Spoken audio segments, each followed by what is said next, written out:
Wanaume wanatarajia nini kutoka kwenu nyinyi wanawake?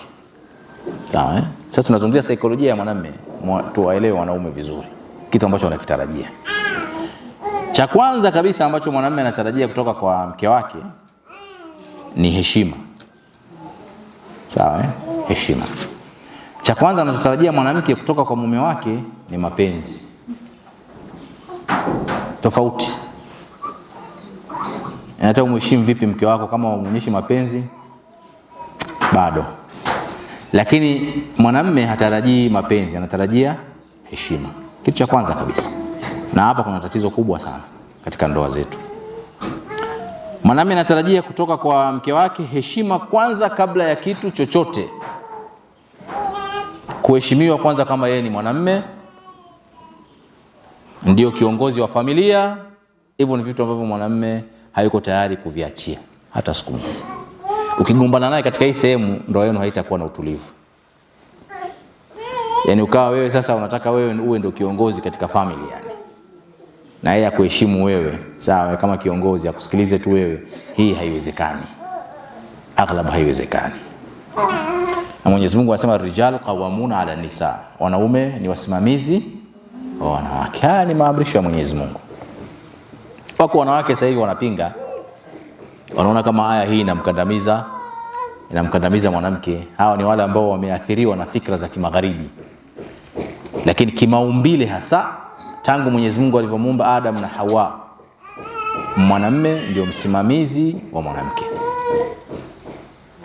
Bila kujua kama kuna dini zimeingia, kuna mafundisho, yani nature. Hata ukiangalia wale ambao hawaamini Mwenyezi Mungu, ukiangalia vitabu vyao vya historia walivyoviandika na picha zao na michoro ambayo wameichora, daima inaonyesha mwanamume yuko mbele, kashika mkuki, sio kashika nini, na familia yake iko nyuma. Akipambana na simba, anapambana mwanamume, anaitetea familia yake. Sawa? Tangia huko azali yani. Sio sasa hivi. Kwa hiyo tunasema Mwenyezi Mungu anasema rijal qawwamuna ala nisa, ni maumbile ndio yako hivyo, anataka hivyo. Na mwanamke anahitaji protection, ulinzi kutoka kwa aina hii ya mwanamume. Bima faddala Allahu ba'dahum ala ba'd, kwa kile ambacho Mwenyezi Mungu amewafadhilisha baadhi yao kuwafadhilisha wengine. Kila mtu ana fadhila yake. Wanawake wana fadhila zao, wanaume wana fadhila zao, na kila mtu aheshimu fadhila ya mwenzake. Wanaume Allah akawajalia kuwa ni viongozi ambao vile vile wanataka kuheshimiwa katika nafasi yao ya uongozi. Sawa? Bila kujali mwadilifu sio mwadilifu, lakini ile tu heshima kwamba huyu ni mwanamume, ni mume katika nyumba, ni kitu muhimu sana. Kumheshimu yeye mwenyewe binafsi na kumheshimisha mbele ya watu. Kumheshimisha mbele ya watu maana yake usimkashifu. Sawa? Na hii labda ni message kwenu nyinyi. Kwa sababu subhanallah, yani ukisikia mwanamke anapomzungumzia mume wake, of course anakueleza wewe shekhi, sio kashfa, anataka akueleze anaishi katika hali gani.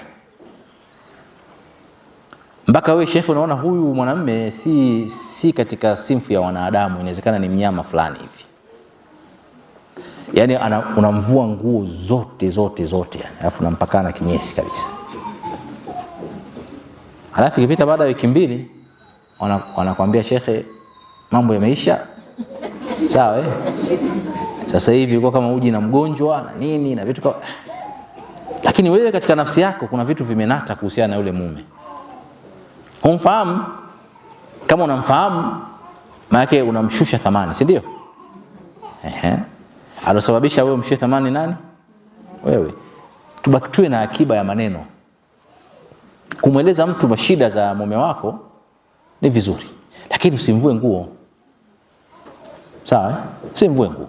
Unaweza kusema tabia zake sio nzuri na nini, mdhaifu kwa wanawake labda, au ni sababu useme nimemfumania na msichana wa kazi, sio nilileta na hivi na hivi, nilimtoa kutoka sehemu fulani, ukaeleza na tafasiri na details zote za nini sasa? Maki unamvua, unammaliza kabisa, si ndio? Wewe unashibisha hisia zako kwamba nimesema. Ukimaliza unafanya umetoa. Lakini umemvunjia heshima. Bakiza akiba ya maneno, huyu ni baba wa watoto wako. Sawa Baba wa watoto wako. Kuna vitu viko, zungumzia yale mambo makubwa ambayo sio uingie ndani sana. Hii ni nasaha kwa sababu mimi napokea message hizo. Mpaka namwambia ukti samani, hebu punguza lugha kidogo. Unaona? Punguza lugha kidogo. Hapana, ndio yuko hivyo. Nataka umjue. Unaona? Kwa hiyo kitu cha kwanza ambacho mume anakitegemea kutoka kwa mke wake ni heshima. Kumheshimu yeye na kumheshimisha mbele za watu.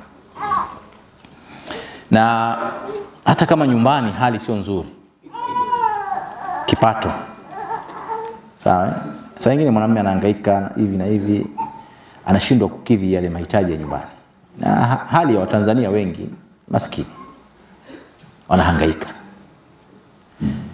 Sasa kila akija dada yako, mama, sijui nani, kifika tu pale, habari za hapa sasa, mama, hapa hata kukuazia siwezi. Hapa ninapokuambia, sawa, yani unammaliza kabisa yani. Sasa inakuaje, mnafanya nini na hivi na hivi na hivi. Wewe unaweza kudhania kwamba unaongea na familia yako, lakini unamvunjia heshima mume wako kwa familia yako. Kienda kumsalimia mama mkwe kule, salamu yenyewe inakuwa ya juu juu, wa alaykum salaam. Je, ndio yule ambaye anashindwa kuleta chakula nyumbani. Sawa? Anashindwa hivi, anashindwa hivi, anashindwa hivi. Aliyosababisha ni wewe. Sengine wanakusimanga, sasa tulikwambia usiolewe nayo, ukimbele mbele chako. Tulikwambia hana kitu chochote huyo. Na kweli najuta ningewasikia wakati ule. Kwa hiyo mnakaa mnammaliza mume, wewe ukidhani kwamba unafanya jambo zuri, lakini unamshushia heshima mbele ya familia yako. Sasa achilia hii kumvunjia heshima katika kadamnasi ya watu wengine na wale mashosti zako wanaokutembelea, sawa? Ukaelezea hapa unavyoona, usione hivi, tunaishi hivi, basi tu ni uvumilivu, sijui nani, inahusu nini kumwambia mtu mwingine mambo ya ndani. Na haya ni makosa makubwa ambayo Mtume sallallahu alaihi wasallam alitahadharisha mtu ambaye anatoa siri ya ndani ya nyumba yake kuitoa nje. Kwa hiyo jambo la mwanzo heshima. Tujitahidi sana pamoja na matatizo tulionayo, lakini kadri unavyoweza wewe fanya wajibu wako wa kumpa mume wako heshima anayostahili. Huo ni wajibu wako wa kwanza. Huo wajibu hauvunjiki, sawa, isipokuwa kwa vitu ambavyo tutaje kuviongea huko mbeleni.